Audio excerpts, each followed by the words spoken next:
একটি রুমের ভেতর 4টি মোমবাতি জ্বলছিল। মোমবাতিগুলো একে অপরের সাথে তাদের নিজস্ব ভাষায় কথা বলা শুরু করলো। প্রথম মোমবাতিটি বলল, আমি শান্তি, কেউ আমাকে জ্বালিয়ে রাখতে পারবে না, আমি এখনই নিভে যাব। তারপর সেটি নিভেও গেল। দ্বিতীয় মোমবাতি বলল, আমি বিশ্বাস, শান্তি যেহেতু নেই তাই আমার আর জ্বলতে থাকার কোনো প্রয়োজন দেখছি না, আমি এখনই নিভে যাব। কথা শেষ করার পরপরই দ্বিতীয় মোমবাতিও নিভে গেল। তৃতীয় মোমবাতি এবার মুখ খুলল, আমি ভালোবাসা, শান্তি এবং বিশ্বাস কেউ নেই, তাই আমারও বেশিক্ষণ জ্বলার মতো শক্তি নেই। মানুষেরা আমাকে গুরুত্ব না দিয়ে একপাশে সরিয়ে রাখে।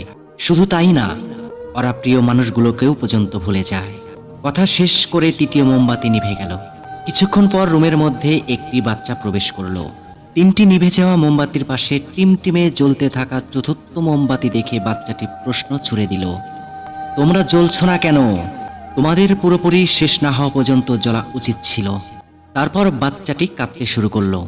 এবার 4 নম্বর মোমবাতি মুখ খুলল, বাচ্চা তুমি ভয় পেও না, আমি যতক্ষণ জ্বলছি তুমি চাইলেই আমাকে দিয়ে আবারও বাকি মোমবাতিগুলোকে জ্বালাতে পারো, আমার নাম আশা। বাচ্চাটি আশা নামের মোমবাতিটি দিয়ে একে একে বাকি মোমবাতিগুলোকে আবারও জ্বালালো।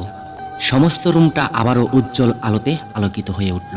গল্পটির রূপক, কিন্তু হাজারো হতাশা, দুঃখ আর সমস্যার অন্ধকারে ডুবে গিয়ে আশা নামের আলোটিকে কখনোই নিভতে দেওয়া উচিত নয়। কারণ আশা না থাকলে আমাদের জীবন থেকে শান্তি, বিশ্বাস এবং ভালোবাসা অন্ধকারে হারিয়ে